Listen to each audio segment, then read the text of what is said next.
Depuis que la Russie a envahi l'Ukraine, Vladimir Poutine a clairement fait comprendre qu'il considère que la guerre qu'il a déclenchée ne concerne pas seulement l'Ukraine. Toute l'OTAN est impliquée, en particulier les membres européens, qu'il accuse d'essayer d'empiéter sur les frontières de la Russie à travers leur soutien à l'Ukraine. En réaction, la Russie a mené une guerre hybride en Europe, intensifiée en 2025. Dernière nouvelle. Poutine a frappé à nouveau.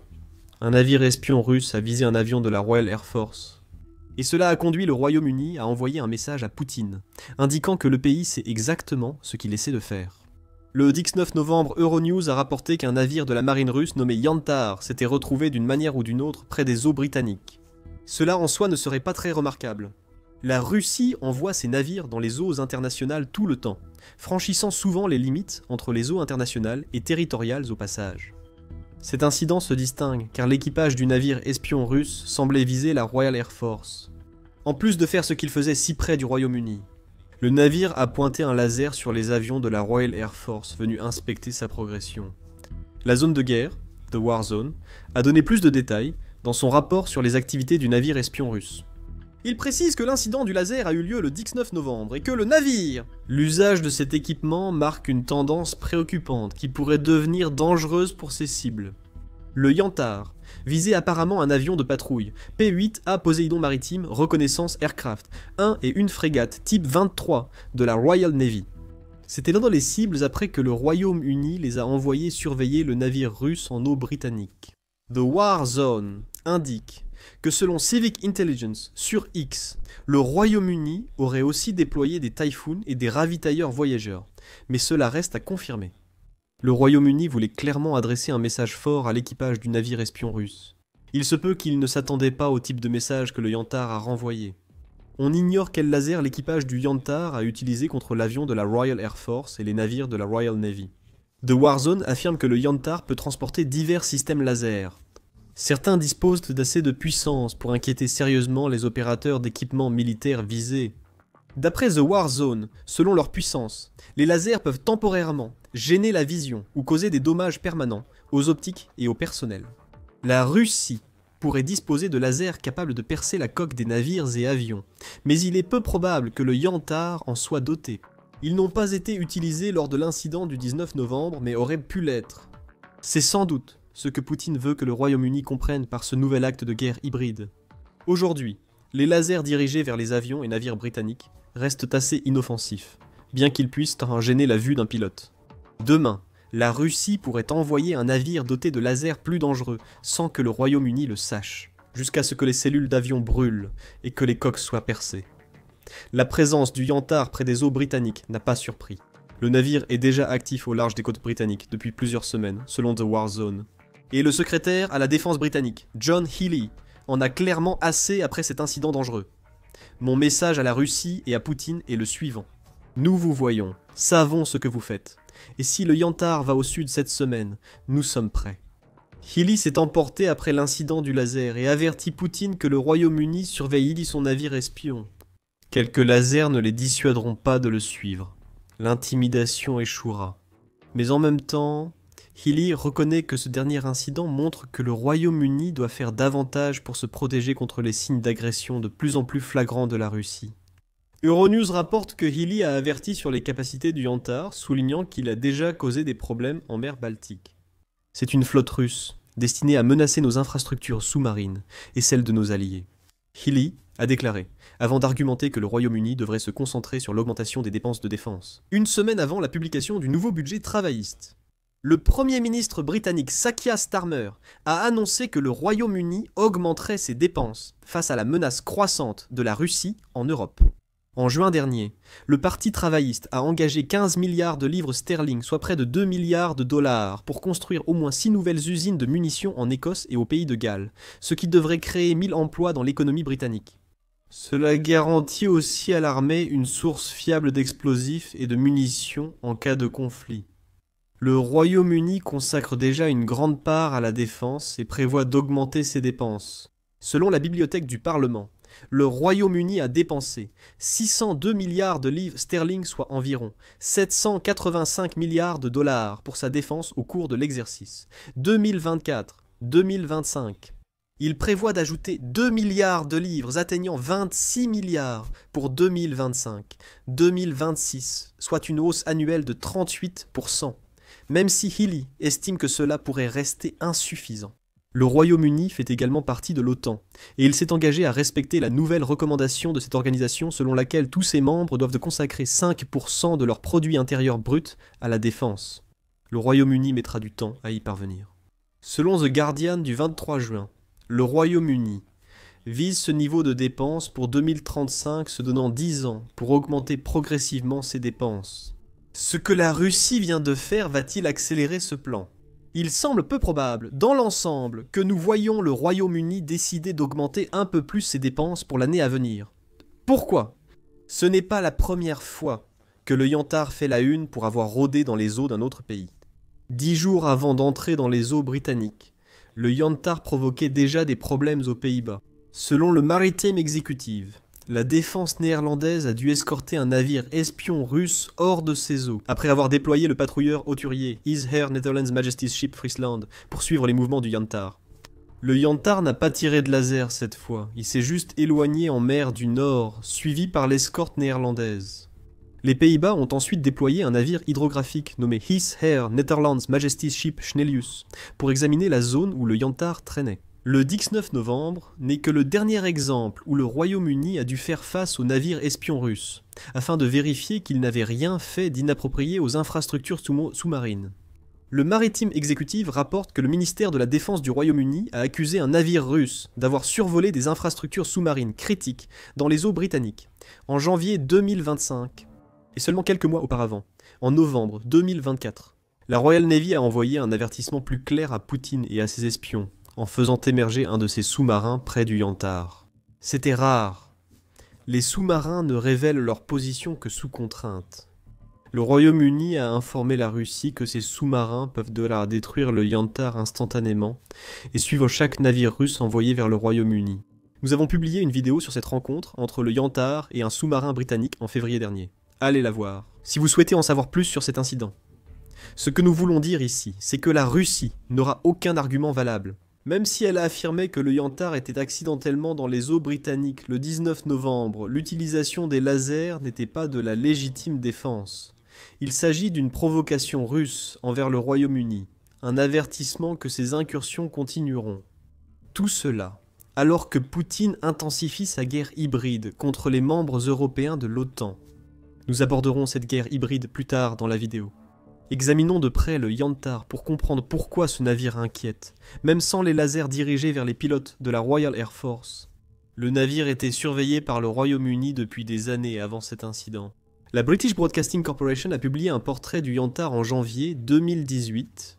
À l'époque, la Russie utilisait le navire à des fins bienveillantes, l'envoyant en Argentine pour rechercher un sous-marin argentin coulé ayant causé 44 morts. Ce déploiement laissait entrevoir la principale force du Yantar, à savoir qu'il est absolument rempli d'équipements de recherche océanographique, qui sont en réalité du matériel d'espionnage et de surveillance permettant à son équipage d'examiner les fonds marins et océaniques.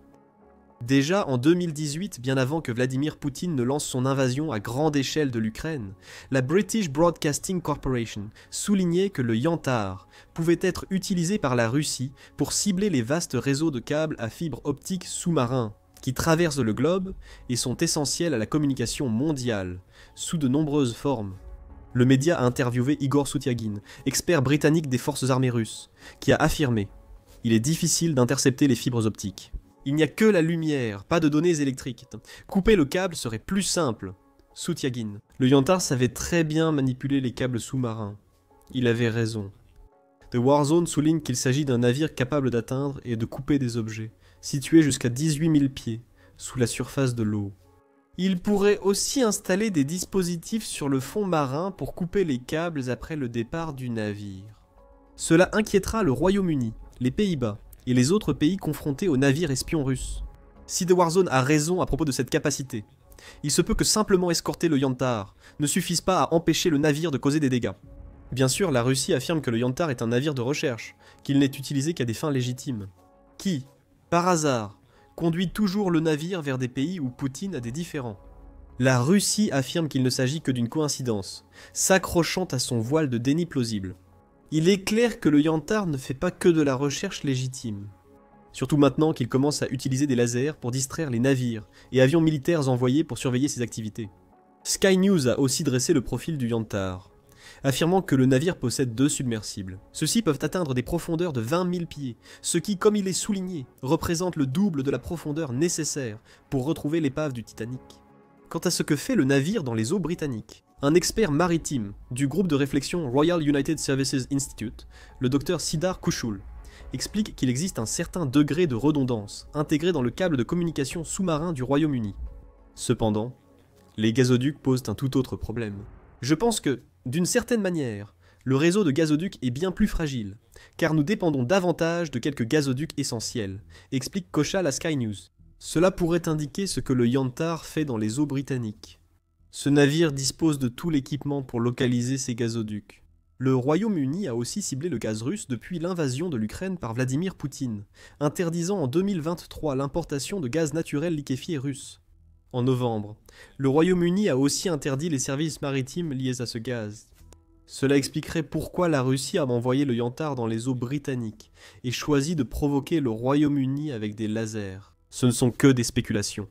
Mais quelle que soit la motivation derrière l'incident récent, il existe des raisons autres que la situation gazière du Royaume-Uni qui ont fait du pays une cible évidente pour la colère de Poutine.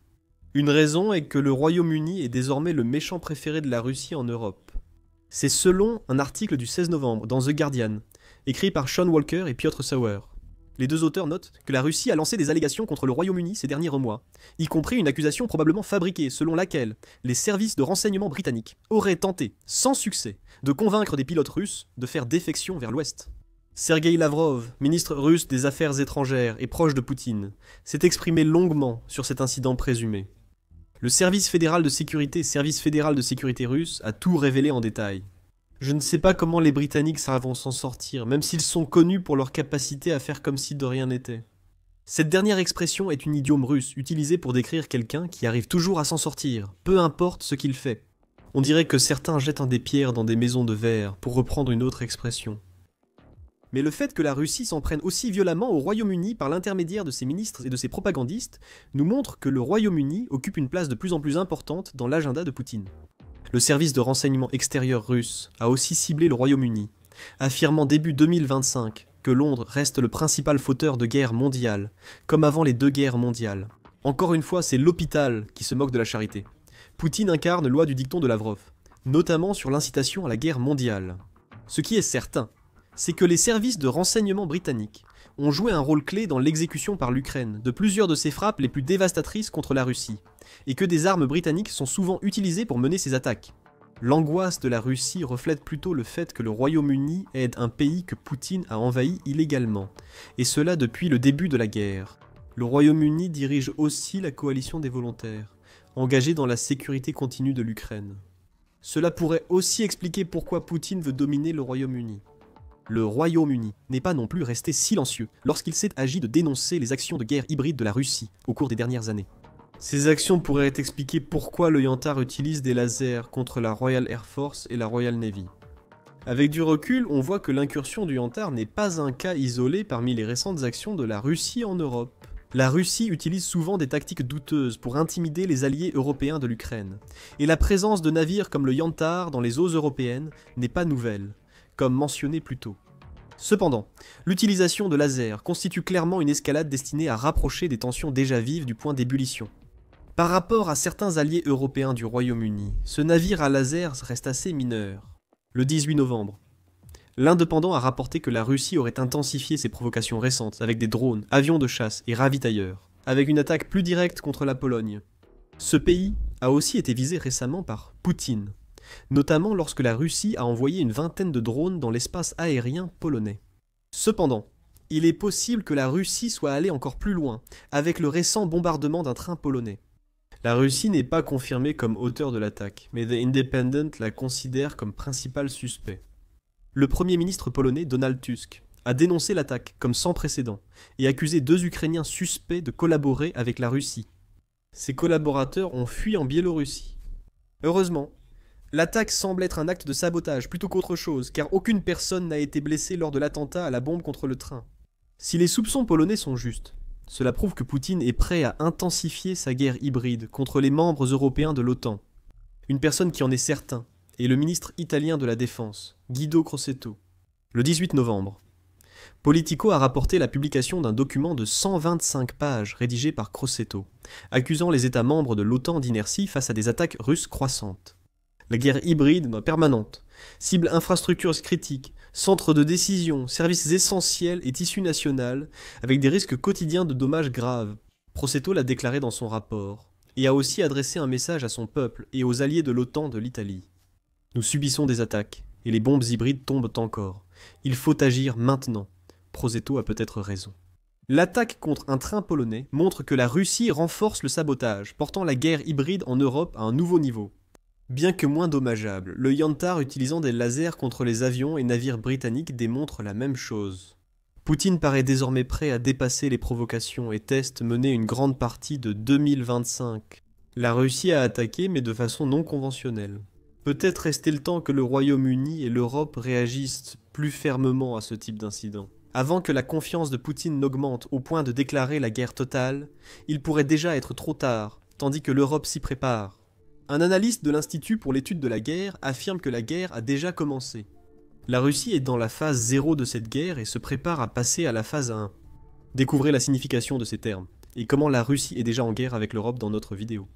Et si vous avez apprécié cette vidéo, n'oubliez pas de vous abonner à The Military Show pour plus de reportages sur les dernières attaques de guerre hybride de la Russie contre les alliés européens de l'Ukraine. Et merci, comme toujours, de nous avoir regardés.